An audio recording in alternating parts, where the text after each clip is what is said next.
नमस्कार, आप देख रहे हैं इंडिया डेली लाइव और आपके साथ मैं हूं आंचल श्रीवास्तव। नजर डालते हैं देश और दुनिया की तमाम बड़ी खबरों पर। अमेरिका, इजरायल और ईरान के बीच जारी संघर्ष लगातार दूसरे दिन भी तेज बना हुआ है।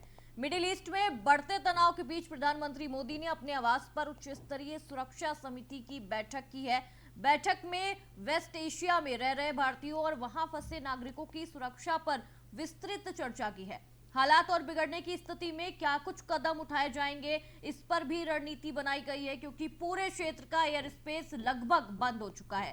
प्रधानमंत्री ने एक्स पर जानकारी देते हुए बताया कि उनकी मोहम्मद बिन जायद अल नाहयान से बातचीत हुई है। भारत ने यूएई पर हुए हमलों की निंदा की है और हर मुश्किल घड़ी में साथ खड़े रहने का भरोसा दिया है। साथ ही बेंजामिन नेतन्याहू से भी फोन पर बातचीत की है और नागरिकों की सुरक्षा को सर्वोच्च प्राथमिकता बताया है और तनाव कम करने की भी अपील की है।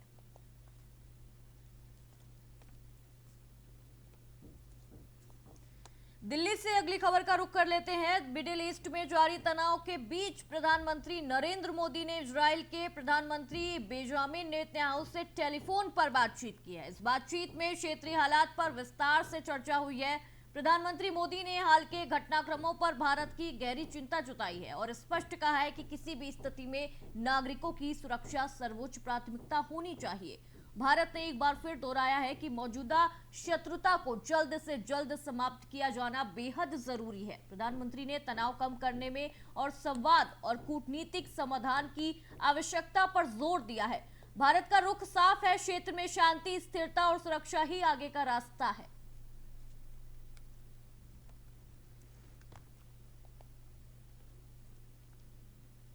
पश्चिम बंगाल से अगली खबर का रुख कर लेते हैं। पश्चिम बंगाल की सियासत में आज एक बड़ा दिन देखने को मिल रहा है। गृह मंत्री अमित शाह दक्षिण 24 परगना के रायदिघी से बीजेपी की परिवर्तन यात्रा को हरी झंडी दिखाएंगे। राज्य में सत्तारूढ़ सरकार के खिलाफ माहौल बनाने और संगठन को बूथ स्तर तक मजबूत करने के मकसद से ये यात्रा बेहद अहम मानी जा रही है। बीजेपी की यह परिवर्तन यात्रा पूरे पश्चिम बंगाल में अलग अलग चरण में निकलेगी और कई जिलों से होकर गुजरेगी।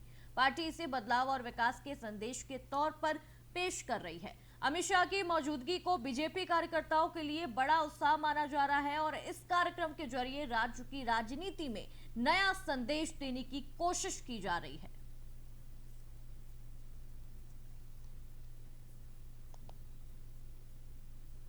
यूएई ने ईरान के हालिया हमलों को लेकर बड़ा रुख अपनाया है। यूएई सरकार ने ईरानी राजदूत को तलब किया है और इस पूरी कार्रवाई के विरोध में उन्हें औपचारिक नोट भेजा गया है। ये कदम क्षेत्र में बढ़ते तनाव के बीच उठाया गया है। यूएई ने ये स्पष्ट किया है कि सुरक्षा और शांति बनाए रखना उसकी प्राथमिकता है और किसी भी आक्रामक कदम को वो बर्दाश्त नहीं करेगा। विशेषज्ञों का ये मानना है इस पर कि ये कदम ईरान और यूएई के बीच कूटनीतिक संवाद को तेज कर सकता है ताकि क्षेत्रीय स्थिरता बनाए रखी जा सके।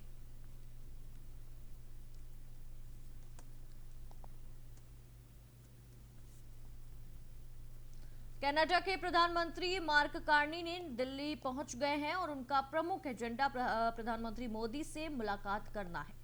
दोनों राष्ट्रगढ़ मिलकर आर्थिक, तकनीकी और सामाजिक क्षेत्रों में नई साझेदारी मजबूत करने की दिशा में काम कर रहे हैं। प्रधानमंत्री कार्नी ने ट्वीट कर कहा कि भारत और कनाडा दो आत्मविश्वासी और महत्वाकांक्षी देश हैं जो मिलकर साहसिक विकास करना चाहते हैं। दोनों देश ऊर्जा, प्रतिभा, नवाचार और कृत्रिम बुद्धिमत्ता के क्षेत्र में सहयोग को बढ़ावा दे रहे हैं ताकि अपने नागरिकों के लिए अधिक सुरक्षा और समृद्धि सुनिश्चित की जा सके। आपको बता दें कि इस मुलाकात से द्विपक्षीय संबंधों में मजबूती और व्यापार, तकनीकी और रणनीतिक सहयोग में नए अवसर पैदा होने की उम्मीद जताई जा रही है।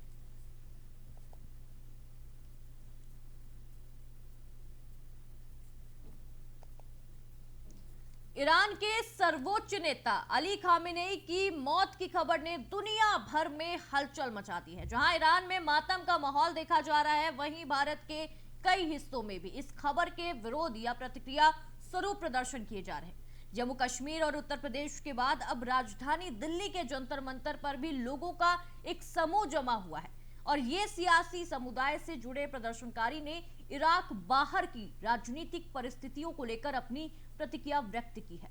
भीड़ में शामिल पुरुष, महिलाएं और बुजुर्ग भारी भावनाओं के साथ अपने विचार रख रहे हैं।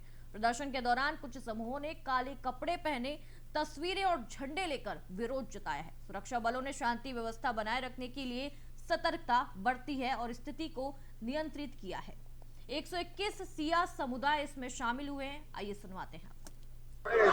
अमेरिका इजराइल के साथ मिलकर ईरान पर लगातार हमले कर रहा है और ऐसे में जो ईरान के सुप्रीम लीडर है खेमेनेई का इसमें निधन हो गया है और इस पर आप देख सकते हैं कि जंतर मंतर पर सिया समाज के जो लोग हैं खेमेनेई की जान जाने के बाद से बेहद दुखी नजर आ रहे हैं। यहाँ बड़ा प्रोटेस्ट चल रहा है। आप देख सकते हैं किस तरह से जो यहाँ के जो मौलाना है वो स्टेज पर, आप सामने दिखाना चाहूंगा कैमरामैन के माध्यम से, मौलाना यहाँ पर मौजूद है और यहाँ पर जो नारेबाजी की जा रही है अमेरिका और इजराइल के खिलाफ जो है वो प्रदर्शन चल रहा है। यहाँ पर काफी लोग हैं और आपको दिखाना चाहूंगा इस तरह से लोगों के हाथों में जो बैनर है, आप देख सकते हैं कि खेमेनेई के जो बैनर है वो उन्होंने ले रखे हैं और मुर्दाबाद मुर्दाबाद के नारे लगा रहे हैं इजराइल और अमेरिका के खिलाफ। साफ तौर पर देख सकते हैं कई लोग आपको दिखाना चाहूंगा रो रहे हैं। जिस तरह से आपको चेहरे दिखाऊंगा मायूस चेहरे हैं इनके और किस तरह से पूरी तरह से जो लोग प्रदर्शन कर रहे हैं और काफी लोग देखा जाए किस तरह से रो रहे हैं। आपका नाम क्या है? आप जिस तरह से रो रहे हैं, आप खेमेनेई की जो जान गई है, क्या बोलेंगे जिस तरह से लगातार जो हमले चल रहे हैं? एक हमला ऐसा हमला है कि ये मैं नहीं बोल पाऊंगा। अच्छा, ये अभी आप यहाँ पर प्रदर्शन कर रहे हैं, ये प्रदर्शन कहाँ तक होगा? कोई प्रदर्शन है, ठीक है। हम आए कहाँ से? आप आए कहाँ से? दिल्ली से है। दिल्ली से। आप समर्थक है ईरान के? ईरान का समर्थक नहीं, मैं एक पूरी उम्मत का समर्थक। बच्चों को मारा गया करगिल, ठीक है, इससे पहले गाजा में भी मारा गया, कहीं भी मारा जाए, चाहे अमेरिका में मारा जाए, क्या अमेरिका में उत्पीड़न नहीं होते बच्चों के साथ, उनके खिलाफ आवाज उठाना गलत नहीं है। हमारी ये लड़ाई इंसानियत की लड़ाई है। अच्छा, ये युद्ध कहाँ तक जा रहा है आप बताएंगे? जो ये युद्ध है अब ये क्या लग रहा है आपको तीसरे वर्ल्ड वॉर की तरफ जा रहा है? अभी जाएगा इंशाल्लाह। जाएगा। किस तरह से इनके साफ तौर पे बयान है और ये बोल रहे हैं कि जो युद्ध है अब ये तीसरे वर्ल्ड वॉर की तरफ जा सकता है, क्योंकि दिखाई भी दे रहा है। क्योंकि जिस तरह से यहाँ देख सकते हैं कि भारी संख्या में जो यहाँ के जो प्रोटेस्टर है यहाँ पर विरोध प्रदर्शन कर रहे हैं। लगातार जो है अमेरिकी और इजराइल के खिलाफ जो है जोरदार प्रदर्शन किया जा रहा है लोगों के हाथ में।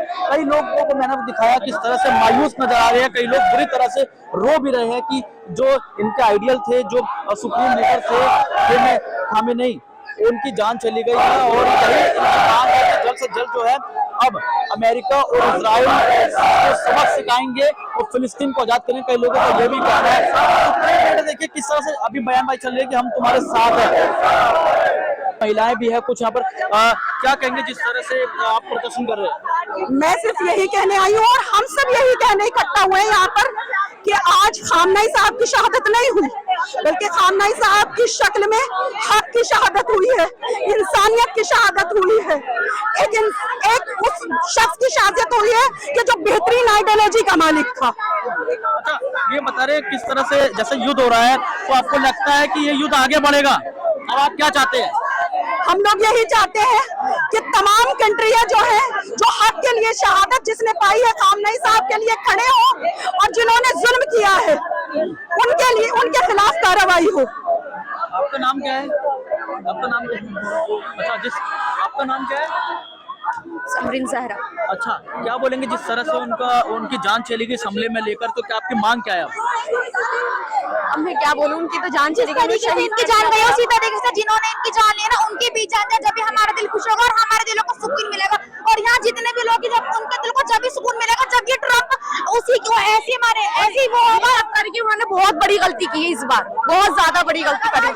रहबर को ही शहीद कर दिया, रहबर को ही शहीद कर दिया, अकेले पूरे मुसलमानों के लिए, फिलिस्तीन के लिए कदम उठाया। आज उसके लिए कोई नहीं खड़ा सिवाय हम शियों के, जबकि जिनकी मदद कर रही है बहुत सारी है, 56 मुस्लिम कंट्री है, लेकिन कोई साथ नहीं देने वाला।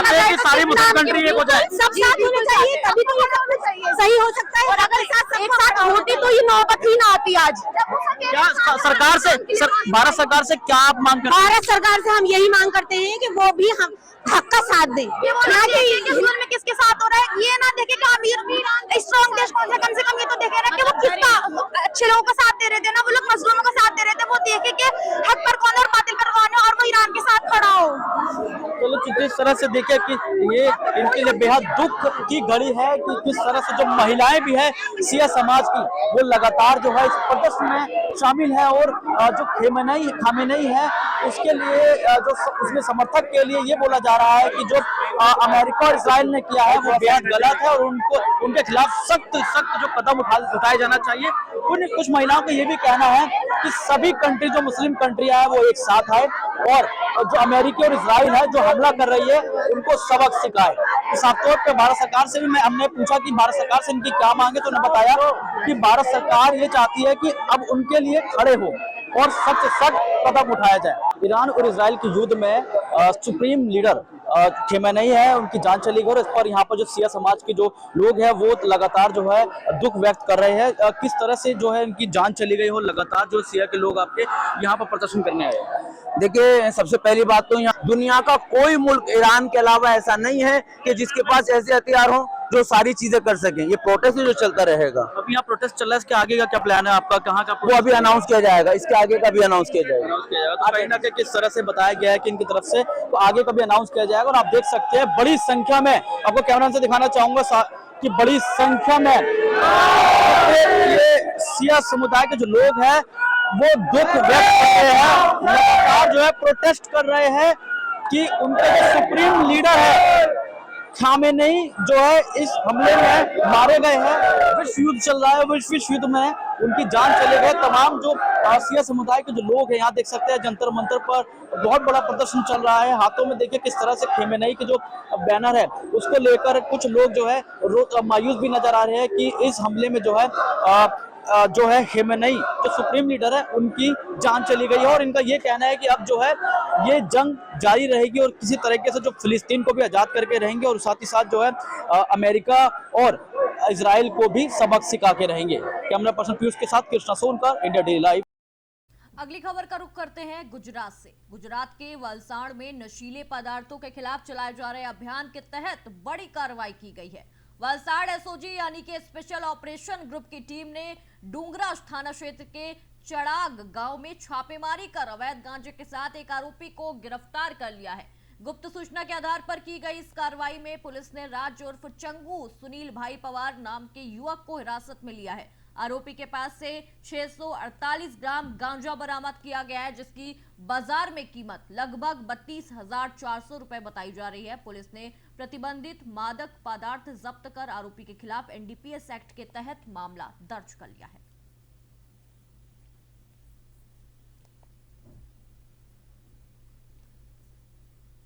गुजरात के नवसारी जिले के खेरगाम के शामला फलीमा के एक दर्दनाक सड़क हादसा इस वक्त सामने आ रहा है, जहां एक लग्जरी बस और ट्रक के बीच जोरदार टक्कर हो गई है।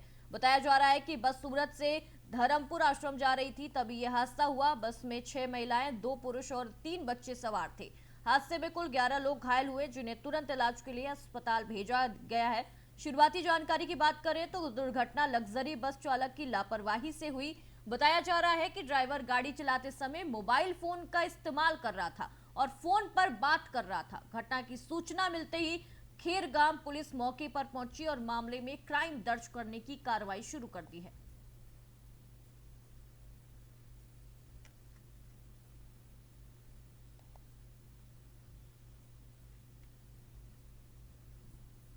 गुजरात के नवसारी में केंद्रीय जल संसाधन मंत्री सीआर पाटिल ने जिले के दशहरा टिकरी में 26 करोड़ रुपए के विकास कार्यों की आधारशिला रखी हुई है। इन प्रोजेक्ट्स में जल संरक्षण, सिंचाई और प्रशासनिक बुनियादी ढांचे को मजबूत करने के कार्य शामिल हैं। मंत्री पाटिल ने नवसारी को एक मॉडल जिला बनाने का संकल्प व्यक्त किया है और लोगों से आने वाली पीढ़ियों के लिए पानी बचाने का आह्वान किया है। आदिवासी विकास मंत्री नरेश भाई पटेल ने भी विकास कार्यों की सराहना की। कार्यक्रम में जिला कलेक्टर, पुलिस अधीक्षक, जिला पंचायत अध्यक्ष, नगर पालिका कमिश्नर, एमएलए और बड़ी संख्या में नागरिक वहां पे उपस्थित रहे। विकास कार्यों की आधारशिला के साथ नवसारी में सुविधाओं का विस्तार और पानी के बेहतर प्रबंधन की दिशा में बड़ा कदम उठाया गया।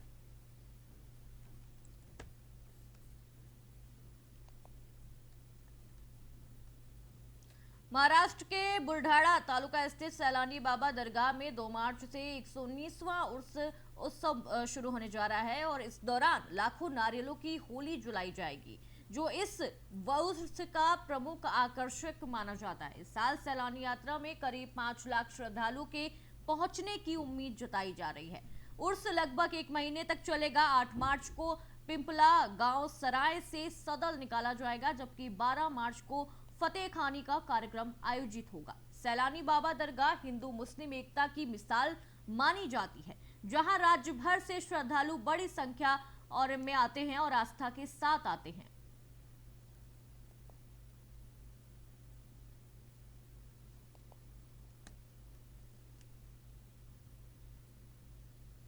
नागपुर में क्राइम ब्रांच यूनिट 3 ने बड़ी कार्रवाई करते हुए एमडी ड्रग्स के साथ एक युवक को गिरफ्तार कर लिया है। आरोपी की पहचान सागर वानखेड़े उम्र 28 वर्ष बताई जा रही है। निवासी वो नरसाला रोड के रूप में हुई है। हुड़केश्वर थाना क्षेत्र में गुप्त सूचना के आधार पर पुलिस ने जाल बिछाकर उसे पकड़ा था। तलाशी के दौरान आरोपी के पास से करीब 105 ग्राम से ज्यादा एमडी यानी कि मेफेड्रोन ड्रग्स बरामद की गई, जिसकी बाजार में कीमत लगभग 22,82,100 रुपए बताई जा रही है। पुलिस ने मौके से एक 2 पहिया वाहन, मोबाइल फोन, इलेक्ट्रॉनिक वजन कांटा और अन्य सामग्री भी जब्त कर ली है। थंडर के अंतर्गत और एक बड़ी कार्रवाई नागपुर के हुड़केश्वर क्षेत्र में देखने के लिए मिली है। शुभांगी देशमुख जो पीआई है नारकोटिक्स के एनडीपीएस के, उनके नेतृत्व में जो है देर रात कार्रवाई की गई और 105 ग्राम से ज्यादा का एमडी ड्रग्स जो है वो जब्त किया गया है। आरोपी सागर वानखेड़े बताया जा रहा है, जो न्यू नरसाला के नागपुर क्षेत्र का निवासी है। गुप्त जानकारी मिली थी कि सागर जो है तस्करी कर रहा है एमडी ड्रग्स की, और इसी की खुफिया सूचना के आधार पर जो है एनडीपीएस टीम ने जाल बिछा के रखा और आरोपी को गिरफ्तार कर लिया है। चूंकि 105 ग्राम ड्रग्स की जो कीमत है वो मार्केट में 20 लाख से ज्यादा की बताई जा रही है। आरोपी के पास से गाड़ी सहित मोबाइल और वजन कांटा सहित सारे जो उपकरण है वो पुलिस विभाग ने जब्त कर लिए और इस रैकेट में कितने लोग शामिल है इसकी भी तफ्तीश जो है पुलिस विभाग कर रही है। नागपुर से कैलाश सुगन की रिपोर्ट। ब्रिटेन के रक्षा मंत्रालय ने पुष्टि की है कि 2 मार्च की आधी रात को साइप्रस स्थित आरएफई अक्रोटिरी एयरबेस पर एक संदिग्ध ड्रोन हमला हुआ है। रिपोर्ट्स के अनुसार हमला स्थानीय समय अनुसार सोमवार आधी रात के आसपास हुआ है और इससे कई हताहत अभी तक खबर नहीं आई किसी के हताहत होने की, लेकिन एयरफील्ड को मामूली नुकसान पहुंचा है। हमले के तुरंत बाद बेस पर सिक्योरिटी क्षेत्र घोषित कर दिया गया है। कर्मियों को घरों के अंदर रहने तथा खिड़कियों से दूर रहने के निर्देश जारी कर दिए गए हैं। यह हमला ऐसे समय में हुआ है जब ब्रिटेन ने अमेरिका को ईरान ठिकानों पर रक्षात्मक हमलों के लिए अपने सैन्य ठिकानों का उपयोग करने की अनुमति दी है। ब्रिटिश सेना ने उच्चतम स्तर की सुरक्षा व्यवस्था के साथ स्थिति पर नियंत्रण रखा है और मंत्रालय ने कहा कि सेना इस घटना पर प्रतिक्रिया कर रही है। ब्रिटेन से ये तस्वीरें लगातार हम आपको दिखा रहे हैं। आरएफ अक्रोटिरी एयरबेस पर ड्रोन हमला हुआ है। किसी के हताहत होने की अभी तक कोई सूचना, कोई खबर नहीं मिली है।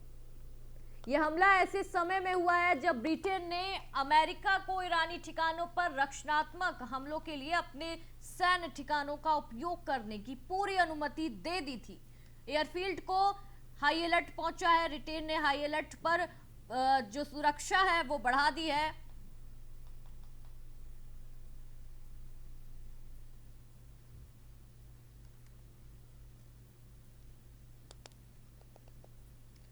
तो ये थी देश दुनिया की तमाम बड़ी खबरों का सिलसिला यूं ही जारी रहेगा। आप देखते रहिए इंडिया डेली लाइव। नमस्कार।